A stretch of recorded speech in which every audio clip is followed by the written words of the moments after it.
Muito boa noite a todos. Começa mais uma edição do programa Painel aqui pela TV Erechim. Lembrando que o nosso programa tem o oferecimento da Unimed. Unimed, cuidar de você, esse é o plano. Bom, o programa de hoje, quero dizer de antemão que o faço com muito prazer, com muita alegria e com muita honra, porque eu estou recebendo aqui nos estúdios uma figura humana que não deixa qualquer chance para óbice de qualquer sorte, um ser humano extremamente humilde, simples, capacitado, muito preparado para aquilo que ele escolheu fazer na sua vida. E no meu modesto entender, diria assim que acho respeitosamente a todos os profissionais do ramo, que é o maior historiador que nós temos em Erechim, entre nós hoje. Eu me refiro a Enori Chaparini, um homem conhecido de praticamente todas as pessoas que residem em Erechim, por razões óbvias. Quem é que não precisou um dia dos conhecimentos do Enori para tirar uma dúvida, né? Eu sei inclusive de apostas que são feitas, aconteceu isso, não, foi não sei quando, vamos ligar para o Enori que ele vai nos tirar essa dúvida. E então eu quero dizer que para mim realmente é acima de tudo um dever de ofício, porquanto eu resgato e cumpro uma pauta que eu tinha já me prometido há um bom tempo, e de outra sorte é uma alegria também poder contar aqui, porque eu sei que o Enori é um pouco de todos nós aqui, uma vez que ele se preocupa em saber o que é que foi exatamente que nos antecedeu, como é que foi, onde é que era não sei o quê, como é que nós começamos tudo isso aí. Enori, seja muito bem-vindo aqui ao programa Painel, boa noite. Boa noite, Ose, boa noite aos ouvintes. É uma alegria redobrada. Fico muito contente, agradecido pelas suas generosas palavras e divido isso com toda a comunidade, com certeza.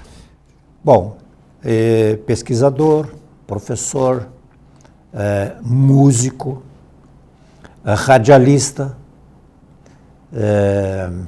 historiador, obviamente, não é? Tem trabalhos publicados.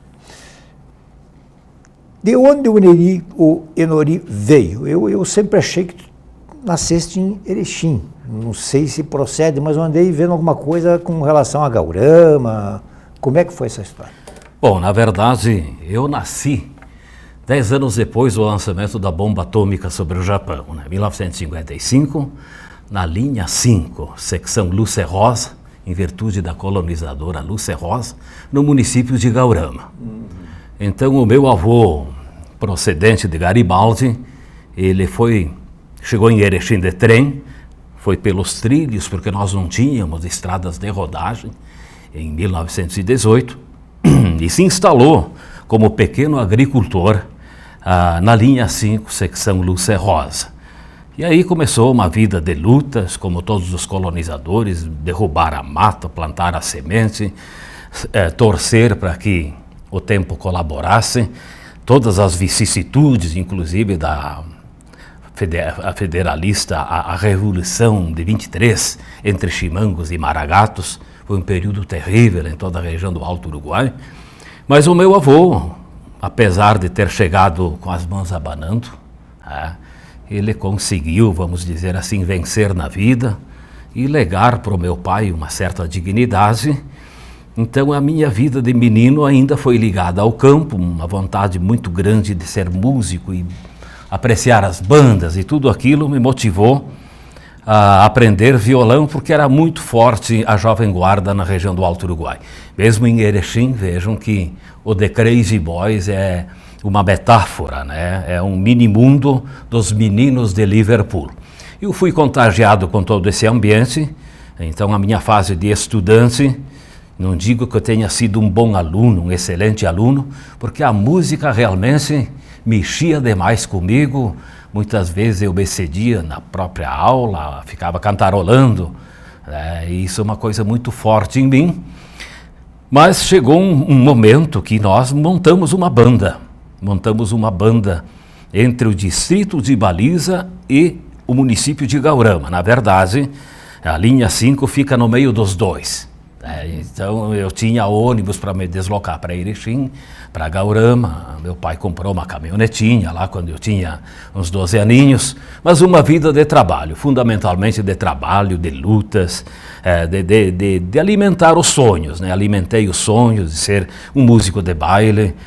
Tinha vontade de ser um repórter quando havia a guerra do Vietnã. Então eu colocava nos bolsos as notícias de Saigão e enveredei para o lado da história. Era a matéria que o mais me sobressaía. Fundamentalmente a história, a sociologia mexia, a filosofia mexia, a literatura, essas disciplinas mexiam comigo.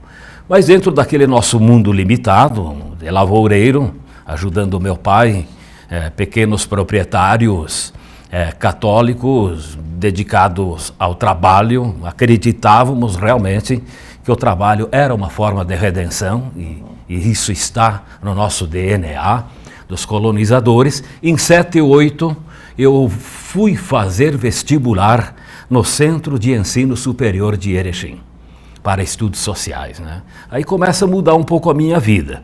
Porque eu saio do primeiro conjunto, uma coisa assim romântica, familiar, estava junto com os meus pais, e eu dou uma peitada aí porque eu vou para um conjunto maior chamado Los Bravos e me torno universitário. Foi um longo tempo de muito aprendizado, com professores extremamente preparados. Eu lembro aqui o Bertilo Brode, o professor Ernesto Cassol, o professor Valdomiro Bettoni. Valdomiro Bettoni dava aula, parava e nos olhava e dizia: vejo-me cercado de aventureiros. Porque ele tinha um nível super elevado, né? O Bertilo era tão filósofo já naquele tempo, que olhou para mim e disse assim: tu tens cabelos ruivos, certamente sairá daqui de cabelos brancos. E eles nos davam assim, digo, vamos... O que aconteceu? Vamos rodar com o rapaz, não tem como corresponder nessa expectativa, né? Mas tudo isso hoje a gente recorda com pura alegria, né? Até com uma forma de agradecimento, porque eles nos deram o embalo, eles nos deram o toque essencial para que pudéssemos superar as dificuldades, para que pudéssemos assim nos debruçar nos livros, na música, com carinho, com vontade assim indescritível, sabe? Enori, esse lado, então, das artes, no caso, a música, esse despertar de uma paixão por um veículo de comunicação, enfim, esse lado da preocupação ou de um querer se interessar mais pelo lado humanístico, né, da área humana, né, isso... Tem alguém dentro da tua família, dentro assim, que tu pode dizer assim, olha, eu acho que isso, ou isso é resultado, digamos, da influência do meio?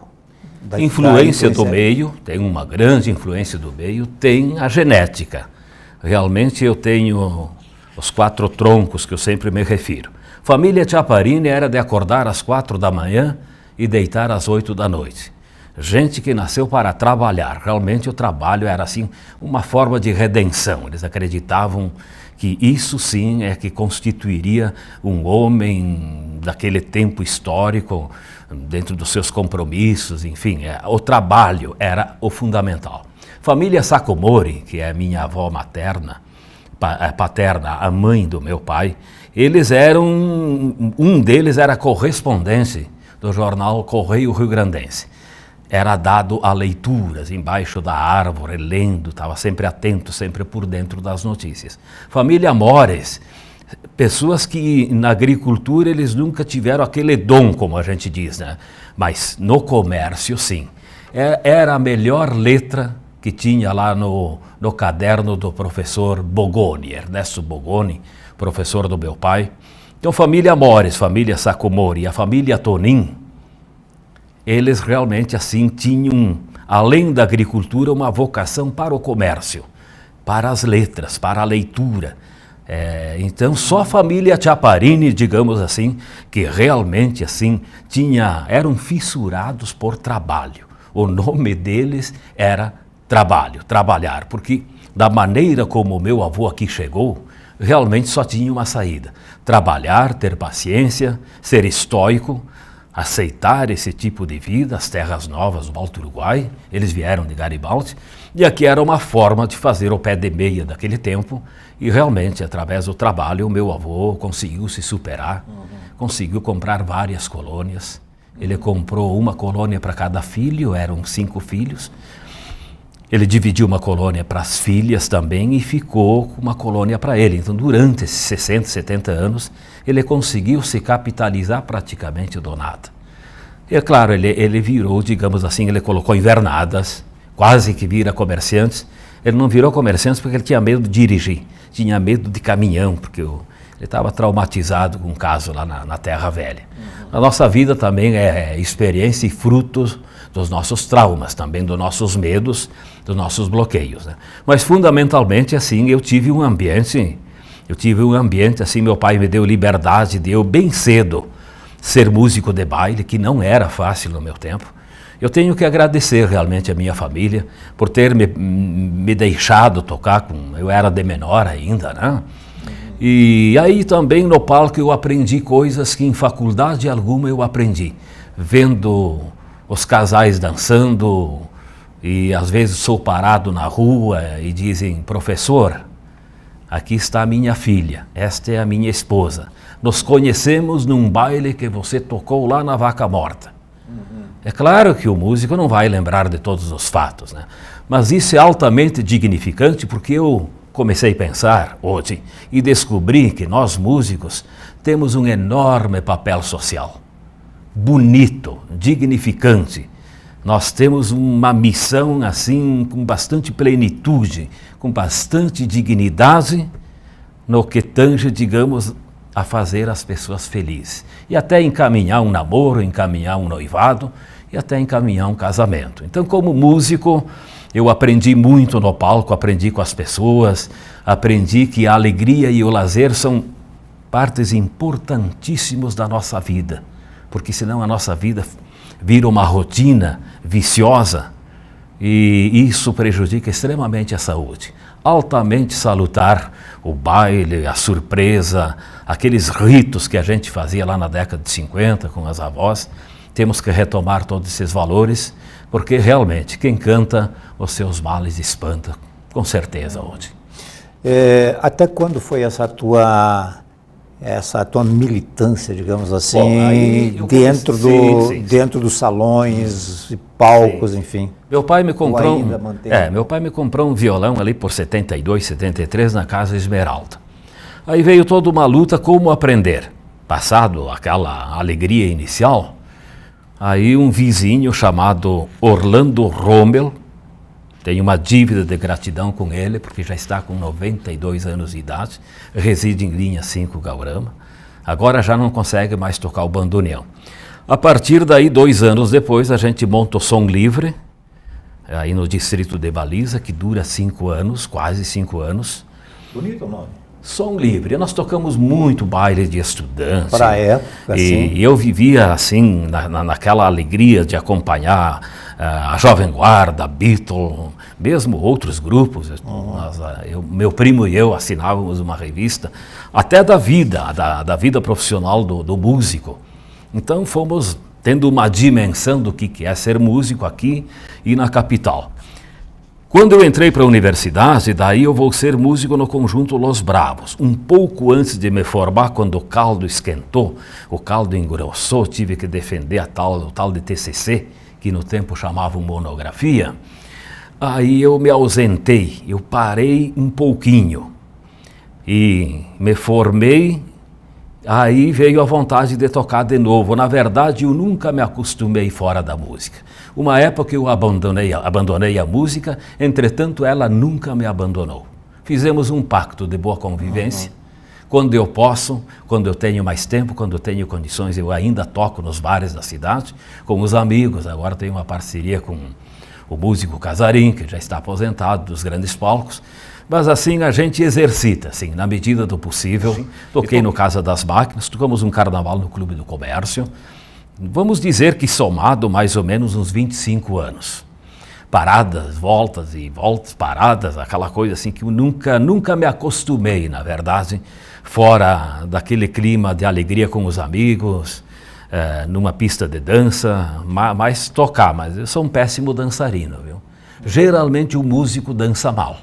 No meu caso, se agrava porque você toca, você exercita a música, mas dançar é diferente, viu? A gente só percebe isso quando vai dançar, porque eu não gostava de música lenta, né? Mas você está acima, você está no palco, já é acima, né? E os outros, vamos dizer assim, os outros são quase, não vou dizer súditos, mas os outros são guiados por você e dançam conforme a música. E dos últimos tempos, então, essa interação plateia e palco, ela é posterior à Jovem Guarda. Quando eu vi os conjuntos de Porto Alegre, de Caxias, que eles convidavam a plateia para cantar, né? Então a gente percebeu que há toda uma interação e a gente começou a aprender também a fazer isso, né? Mas fundamentalmente o dançante, ele é muito agradecido, ele te cumprimenta do outro lado da rua. Ô fulano, fui num baile lá em Áurea, eu fui num baile em Jacutinga, eu encontrei uma namorada, você estava tocando, não me esqueço que você colocou contrabaixo na cabeça, nas costas, porque a gente tem que fazer também o lado cômico, o lado da brincadeira, né? Isso aí o pessoal gosta muito, né? Como eu tinha o meu mano que tocava bem a guitarra, então quem tocava, na verdade, naquele instante não era eu. Eu fazia mais a minha micagem, né? A minha balaca, como eles dizem, né? Mas dentro do pacote, então as pessoas, eu me lembro de você, que aí com gelo seco, a todo um contentamento, né? E às vezes até a gente jogava as pernas para cima e tal, né? Mas é tudo no sentido de que quando você é criança, quando você volta ao estado de criança, não existem mais regras. Tudo é alegria. Nós estamos conversando com o Enori Chaparini hoje aqui. Eu gostaria ainda nesse embalo da música aí, você pegou o auge da Jovem Guarda ali, isso são mais de 50 anos. Hoje os hábitos são outros, o público é outro. Ainda há espaço para esse gênero? Sim, especificamente dá para fazer. Parece que houve até, digamos, uma diminuída desse espaço e parece uma pequena retomada agora. Não sei. Uma retomada. Tem uma banda aqui, o Banda Etna, é uma alegria citá-los. Eles fazem baile dos anos 60. É um médico que tem um hobby também, que ele nunca conseguiu ficar longe da música. Ele tem um conjunto porque ele toca por pura alegria. Então projetam os bailes dos mais diversos municípios da região do Alto Uruguai. Nós também, até pouco tempo atrás, tocávamos muitos bailes dos anos 60. Na verdade, são paradas, retomadas. Nunca vai morrer o espírito do paz e amor. Nunca vai morrer aquela matriz Beatle. Porque nós tínhamos um capitalismo até 60 que não tinha sofrido crise a nível global por mais de 20 anos. Era o estado de bem-estar social teorizado pelo Keynes, vamos dizer, nesta alegria do capitalismo ascendente pós-Segunda Guerra Mundial, o jovem norte-americano e europeu, eles jogaram para fora toda a sua alegria, também algumas frustrações, porque a vida não é só alegria. Mas estas influências chegaram na pacata Erechim. Quem traduziu isso com letras garrafais, assim, realmente uma beleza, que ainda está para ser escrita, uma tese de doutorado sobre o conjunto The Crazy Boys. Nós olhávamos para os The Crazy Boys e também era uma inspiração permanente, porque eles eram os melhores. Eles tocavam o baile da Miss Brotinho. Os outros grupos tocavam o baile da mais bela bancária, da mais bela estudante, tinha baile das garotas, né? Então tinha eventos, lá em Concórdia, o Relicário Brás vinha tocar. Banda 9 meses depois de Caxias do Sul. Veja sintomaticamente o nome das bandas. Campinas do Sul tinha um nome sintomaticamente chamado Os Lunáticos de Campinas. Né? Vem tocar em Erechim 9 meses depois. Quem? 9 meses depois, sim. Que depois virou Itamone. Então tudo isso para nós que morávamos em Gauramo, Ipanema, o The Crazy Boys, os Águias Negras, a Bandinha do Caneco, foram verdadeira inspiração. Nós cruzávamos os braços e ficávamos encantados, olhando um Serginho Ínticar, este menino que infelizmente nos deixou precocemente. Ele foi um inspirador dos guitarristas da região do Alto Uruguai. Professor, grande ser humano, excelente músico, amigo. Onde ele estava brincando, ele voltava ao estado de criança, de pureza. Então, nosso mais profundo reconhecimento também a este menino que a encantou, alegrou. Este clima existiu porque ele foi muito forte. E sendo muito forte, ele vai permanecer. Assim como a Bossa Nova foi forte, mas já atingiu uma outra classe social, a zona sul do Rio, e se mundializou. E realmente, tu fala de Brasil e Bossa Nova, está muito bem representado. A Jovem Guarda foi mais popular, atingiu a classe média e também, vamos dizer, a classe média baixa, vamos dizer assim, o povão, como eles dizem hoje, né? Mas uma música do Renato ficava nas paradas até 2 anos. Nós vamos fazer um intervalo e depois, na abertura do segundo bloco, o Renato e seus Blue Caps estarão incorporados aqui na figura do... Ou um outro grupo aí. Outro grupo. Na figura do nosso entrevistado de hoje, Enori Chaparini. Nós já voltamos.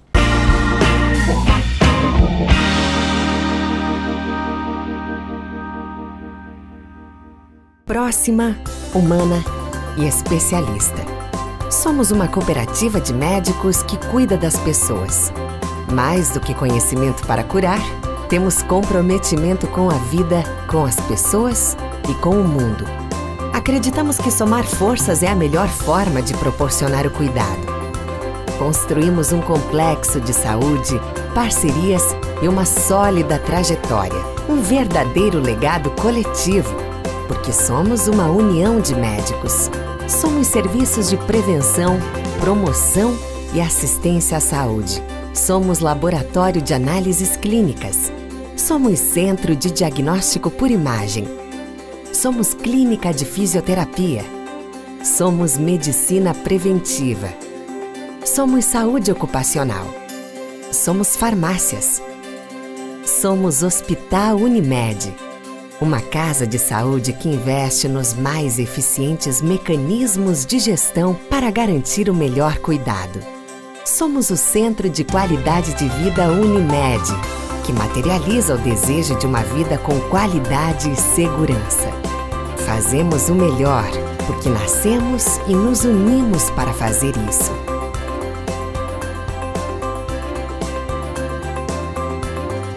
Unimed Erechim. Cuidar de você. Esse é o plano.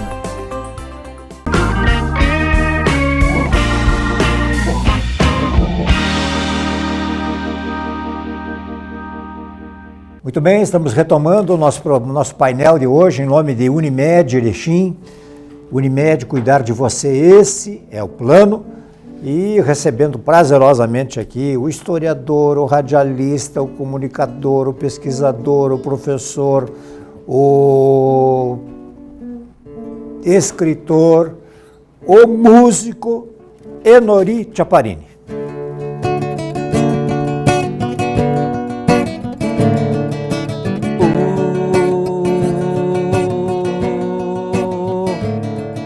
Vocês que fazem parte dessa massa que passa nos projetos do futuro. É duro tanto ter que caminhar e dar muito mais do que receber, e ter que demonstrar sua coragem à margem do que possa parecer, e ver que toda essa engrenagem já sentem a ferrugem de comer. Eu, vida de gado, povo marcado e povo feliz.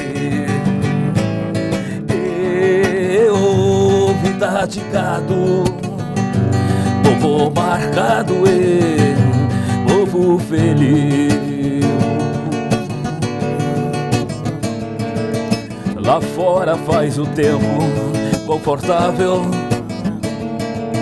a vigilância cuida do normal. Os automóveis ouvem a notícia, os homens a publicam no jornal. Esperam nova possibilidade de verem este mundo se acabar. A Arca de Noé, o dirigível, não voa nem se pode flutuar. Não voa nem se pode flutuar. Não voa nem se pode flutuar. Vida de gado, povo marcado e povo feliz. Vida de gado, povo marcado e povo feliz.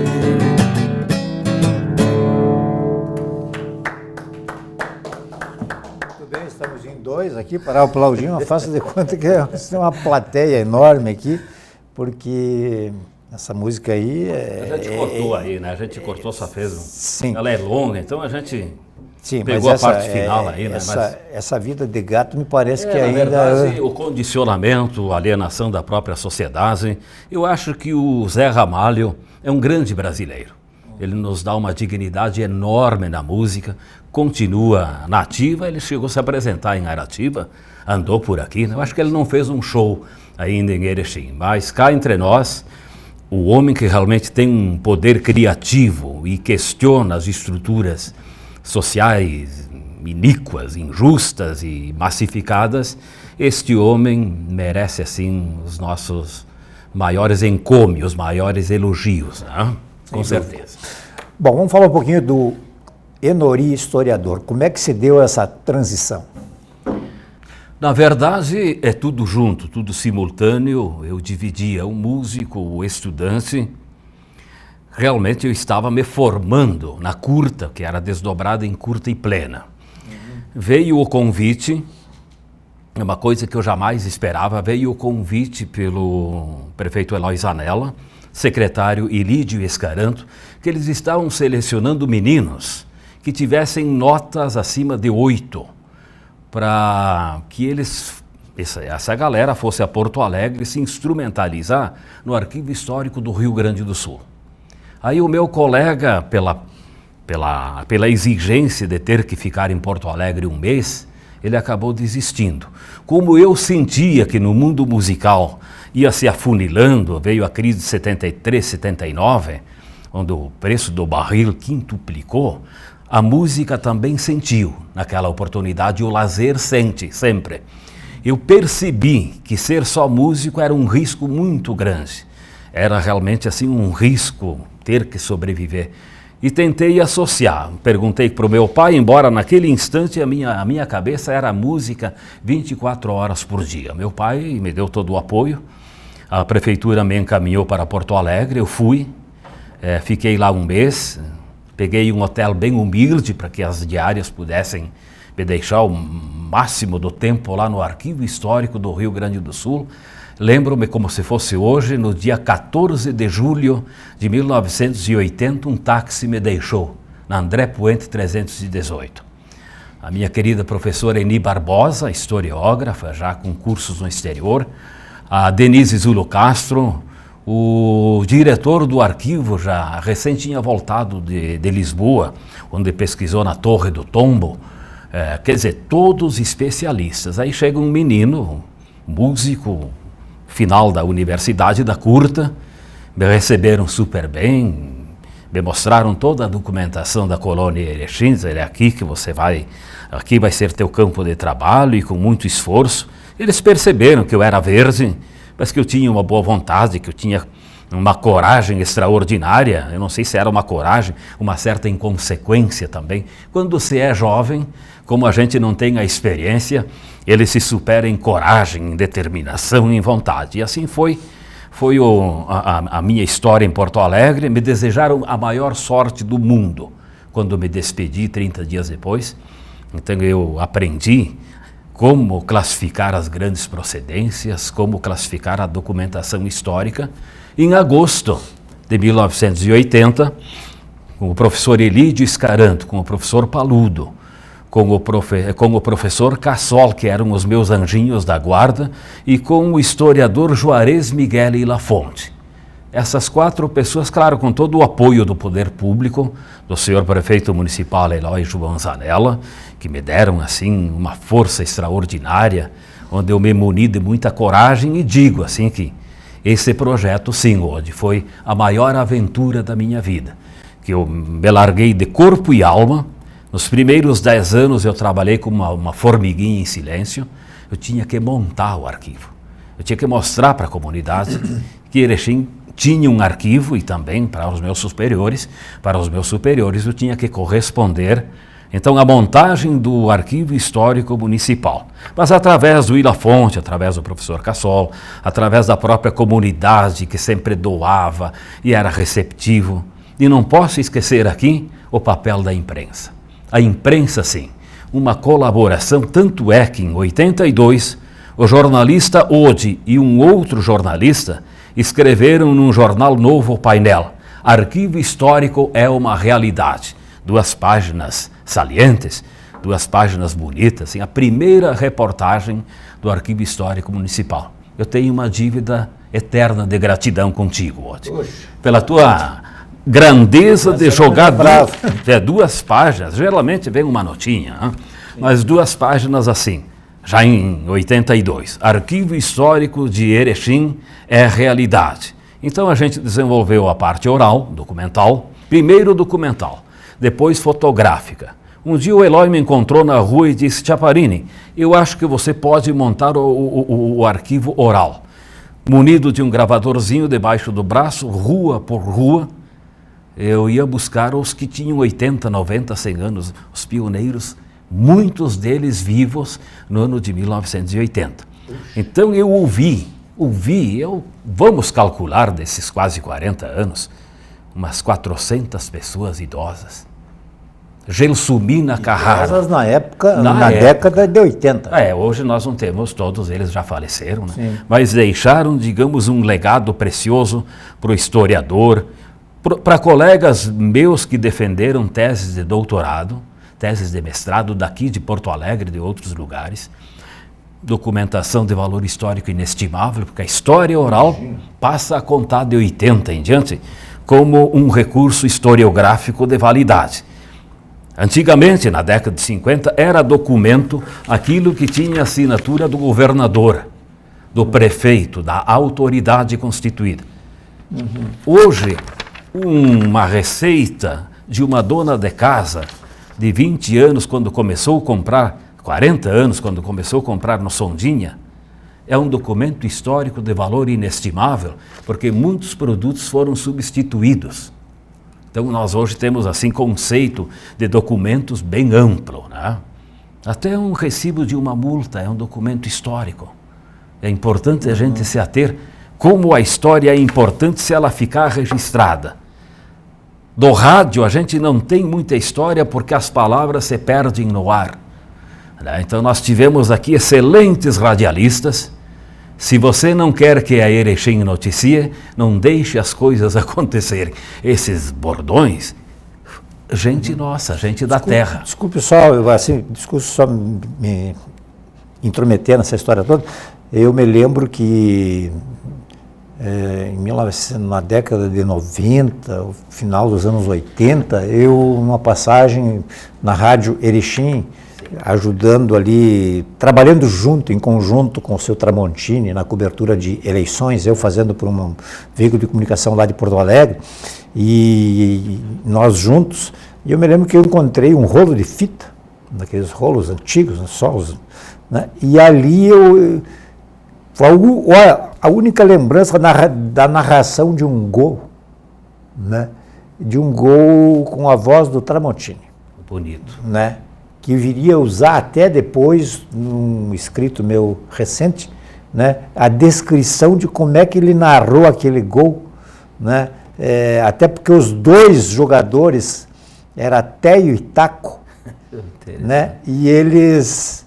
Teio era um ponteiro direito que o Ipiranga tinha e Taco era um meia atacante.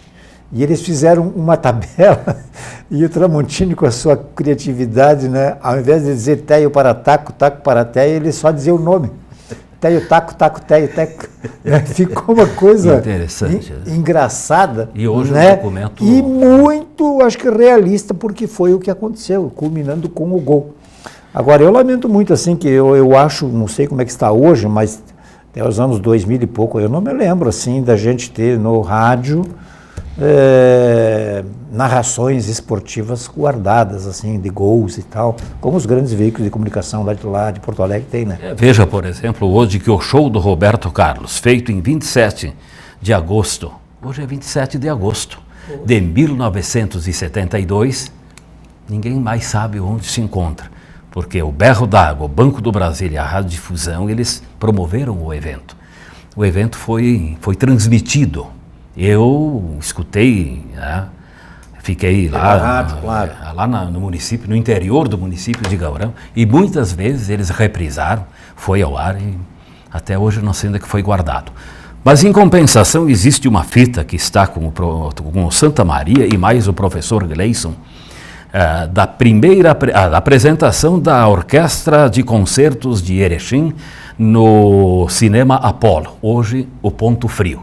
Então o Jação Castro, ele entra mais ou menos assim: estamos hoje no dia 7 de setembro de 1950, quando tu ouve isso já é suficiente para você perceber, está gravado num gravador americano, Webster, uma coisa assim, de rolo, não havia fita cassete, que é de 63. Sim. Então está gravado, o professor Gleison guardou esta cópia no dia 7 de setembro de 1950, no recinto do Cinema Apolo, para a apresentação da vez primeira da Orquestra de Concertos de Erechim.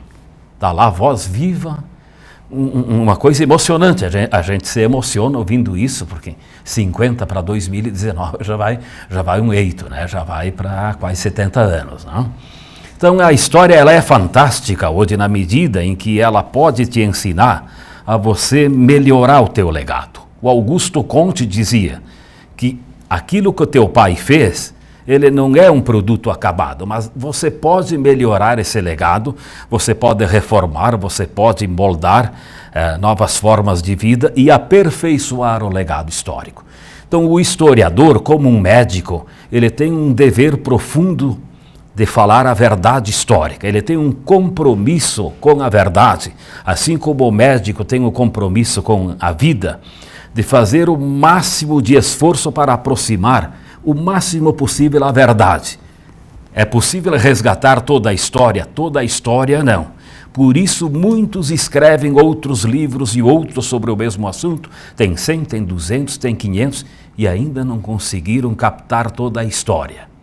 Então dizia o Francisco Rio Pardense de Macedo, assim, uma figura assim, até jocosa, ele disse: Chaparini, os historiadores escrevem porque também não concordam com aquilo que os outros escreveram. Mas ali que está o barato da coisa, aí que é bonito, as mais diversas visões, perseguindo sempre a verdade histórica. Um historiador, ele precisa de arquivos, ele precisa de um diretor de arquivo honesto, ético, porque se esse diretor assim não for, ele pode sequestrar e desviar informações. Então é muito importante o papel do arquivista. O historiador sozinho não é ninguém, ele precisa das fontes históricas para cruzar dados, para cruzar documentos.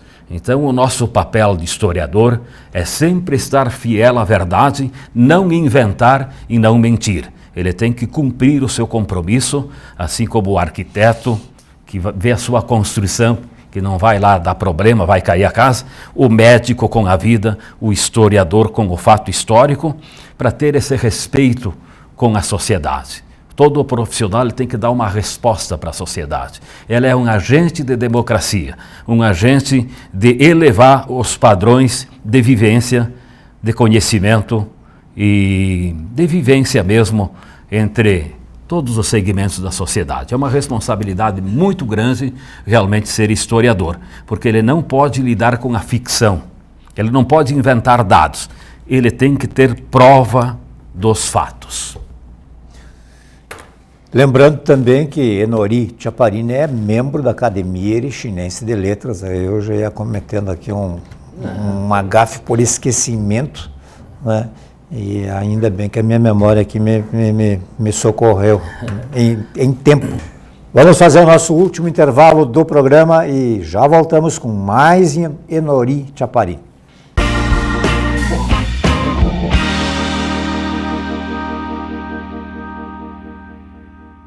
Próxima, humana e especialista. Somos uma cooperativa de médicos que cuida das pessoas.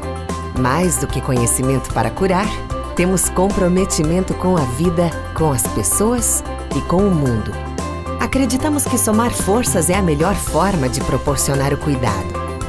Construímos um complexo de saúde, parcerias e uma sólida trajetória. Um verdadeiro legado coletivo, porque somos uma união de médicos. Somos serviços de prevenção, promoção e assistência à saúde. Somos laboratório de análises clínicas. Somos centro de diagnóstico por imagem. Somos clínica de fisioterapia. Somos medicina preventiva. Somos saúde ocupacional. Somos farmácias. Somos Hospital Unimed. Uma casa de saúde que investe nos mais eficientes mecanismos de gestão para garantir o melhor cuidado. Somos o Centro de Qualidade de Vida Unimed, que materializa o desejo de uma vida com qualidade e segurança. Fazemos o melhor, porque nascemos e nos unimos para fazer isso.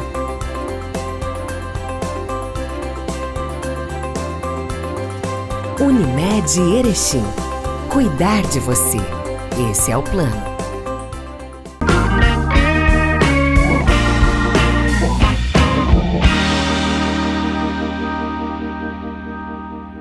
Muito bem, retomando então o nosso painel de hoje com Enori Chaparini, historiador, uma série de outras coisas, membro da Academia Erechinense de Letras e inúmeros e impagáveis serviços prestados à comunidade de Erechim e músico. O que tem agora? Olha, a gente vai recordar um romantismo, que foi o carro-chefe dos anos 60, embora tivesse uma música agitada, mas o romantismo, sobretudo com Roberto, os casais dançavam coladinhos. Canções assim, 1966.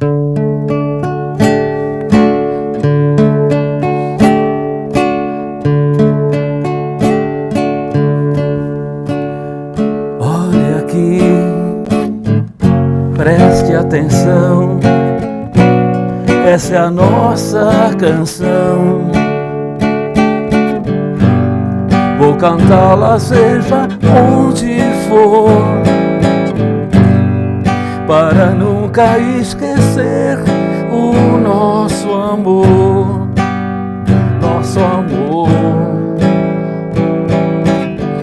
Veja bem, foi você a razão e o porquê de nascer essa canção assim. Pois você é o amor que existe em mim.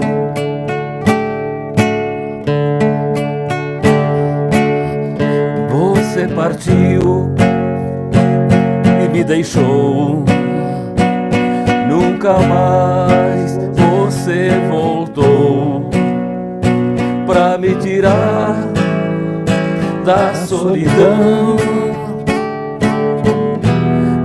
Até você voltar, meu bem, eu vou cantar essa nossa canção.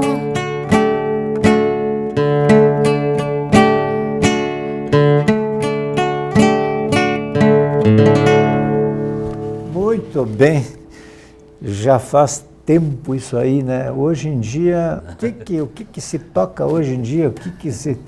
Você disse, se dançava coladinho? Coladinho, sim, era uma época muito feliz, uma época que tinha, assim, digamos, um movimento bombando. Hoje não existe, são múltiplos movimentos ao mesmo tempo, né? Existia uma matriz Beatle, realimentado pela Jovem Guarda, e isso então em cada esquina tinha um menino tocando guitarra, que acreditava até, digamos assim, incorporava aquele desejo de mudar o mundo. O John Lennon, pouco antes de dizer que o sonho acabou, ele disse: eu pensei de verdade que todos nós seríamos salvos pelo amor, né? O Flower Power, o poder da flor. Um espírito antimilitarista, porque tinha a guerra do Vietnã, né? Na outra oportunidade a gente vai tocar, então era um garoto que como eu, né? Então havia realmente uma filosofia, havia um desejo do jovem estudante universitário em mudar o mundo, uma outra proposta. No lugar da guerra, então, a flor, o amor, a confraternização, a partilha, o movimento hippie em São Francisco. Havia um desejo de mudança do mundo, mas a mudança do mundo, a gente precisa cair na real que ela não é tão simples assim, né? O próprio John Lennon, quando percebeu a tamanha dificuldade, ele disse: eu tenho 30 anos e ainda uso cabelos longos, vocês devem continuar, mas o sonho acabou. Então e logo veio o movimento punk, que vai quebrar as pontes construídas pelo romantismo hippie. O movimento punk é a vingança, digamos, de quem não conseguiu, através da flor, através do amor. Ah, é assim? Não dá? Então vamos na porrada, como de fato, Sex Pistols, em Londres, eles vão fazer um movimento até desabusado, né? Porque apelando, digamos, pela própria violência, né? Como a indústria cultural é muito astuta, muito esperta, eles fizeram como a alta costura, eles jogaram a discoteca para acalmar o punk. E de fato veio então o movimento disco, começou em Hamburgo, durou lá 7, 8 anos, né? Um movimento assim, de alta tecnologia, né? Mas aí já é um outro assunto, outro papo importante também para a gente entender o movimento, né? Você vai pegar, por exemplo, a música de Fossa da Maísa, aí logo depois veio então a música mais contida do João Gilberto, um gênio, né? Logo depois veio uma música mais alegre da Jovem Guarda, o movimento anterior vai sendo deixado de lado, né? Depois vem a Tropicália politizada, engajada, muito mais que a Jovem Guarda, muito mais. Tanto é que os expoentes vão ser exilados, né?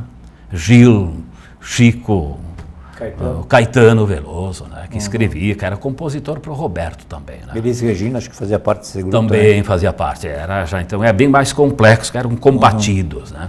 Super combatidos dentro daquele período histórico, né? Pois é, hoje eu francamente, né, não sei exatamente qual é a onda, o que está pegando mesmo. É a música de hoje é o som, como é que se diz? Não é tocada, Hoje nós temos o tal de sertanejo, o sertanejo universitário que está na mídia, sim, né? Sim. E que a mídia segura, é claro que isso dá muito dinheiro para as gravadoras e donos de... Não temos nada contra isso, mas é um movimento, do ponto de vista político... O rádio toca quase só isso. Quase só isso. É um desengajado, ele não tem proposta política, ele é apenas a nível comportamental, né? De lazer, de divertimento, e quebrar algumas regras assim do tempo da exceção, que era muito fechado, né? Agora descamba também, muitas vezes descamba assim para o pornô, né? Meio que apelativo também, né? Mas sempre isso vai proporcionar um elemento novo. Ali na frente creio que haverá uma retomada, tanto é que o flashback continua em alta, porque as pessoas...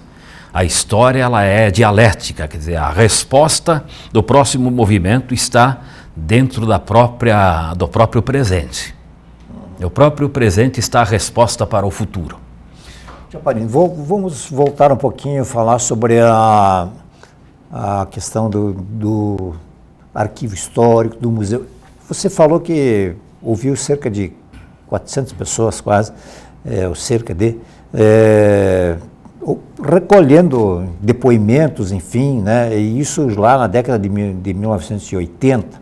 Esse material está no arquivo histórico? Sim, hoje nós temos uma nova coordenadora, já há mais de um ano, a professora historiadora Carmencita Fernandes. Ela está imbuída de muita responsabilidade, de bons propósitos.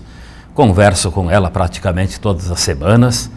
Eles já estão com problema de espaço. O problema do arquivo é o problema do espaço, que vai acumulando documentos. Não está mal, graças a Deus, está tocando, precisa de mais espaço, é visível. Eles guardam estas fitas cassete, uma parte já foi jogada para o CD e uma parte já foi transcrita para ajudar e facilitar o historiador, o pesquisador, o mesmo menino que vai lá fazer seus trabalhos escolares. É uma gama de documentos enorme, do ponto de vista do acervo documental. O acervo fotográfico deve perder só para o de Caxias do Sul. Tem mais de 7.500 fotografias antigas. Se tu quiseres escolher da tua preferência, tu vais lá com pendrive e graciosamente, que é um órgão público, né?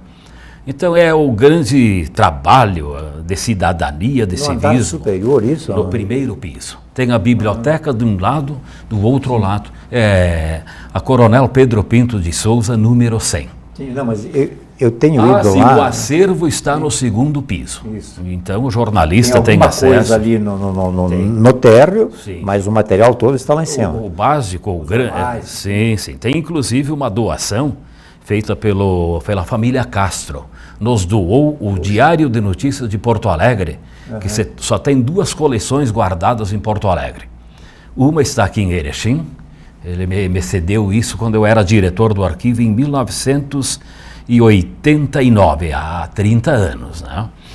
E tem desde 25 a 60, tem notícias do mundo, do Brasil, da América Latina, de Erechim, de todos os municípios, de Caxias, de Bento, de Vacaria. Sim. É um acervo, assim, de valor histórico inestimável. Sem querer apagar ou colocar qualquer vírgula no que o historiador acabou de dizer,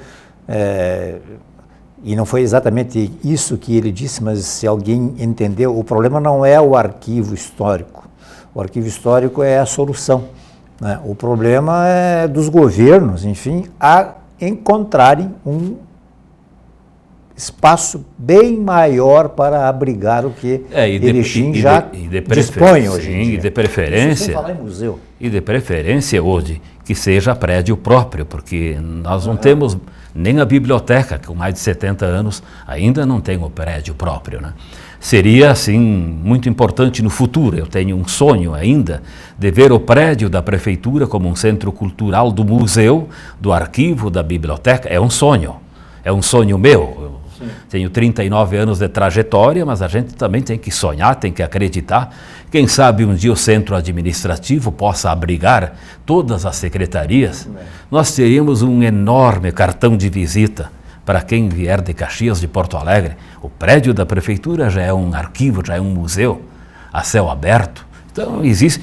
E esse sonho não é só meu, porque o próprio ex-prefeito Eloy João Zanella me confidenciou há uns 20 anos que ele tinha também esse sonho de fazer do prédio da prefeitura, que é um prédio de 32, ele foi inaugurado com o Amintas Maciel, que inaugurou esse majestoso prédio, que foi feito pela De César de Passo Fundo, em 3 anos, 29, 30, 31.